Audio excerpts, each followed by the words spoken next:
بسم اللہ الرحمن الرحیم۔ حدیث نبوی صلی اللہ علیہ وآلہ وسلم۔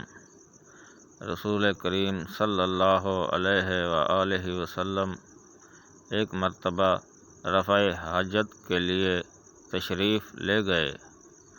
آپ کی عادت مبارکہ تھی کہ آپ چلتے وقت ادھر ادھر نہیں دیکھا کرتے تھے، تو میں بھی آپ کے پیچھے پیچھے آپ کے قریب پہنچ گیا۔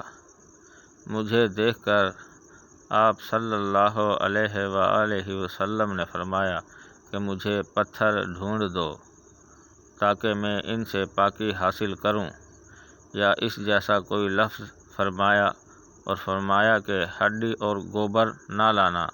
چنانچہ میں اپنے دامن میں پتھر بھر کر آپ کے پاس لے گیا اور آپ کے پہلو میں رکھ دیے اور آپ کے پاس سے ہٹ گیا۔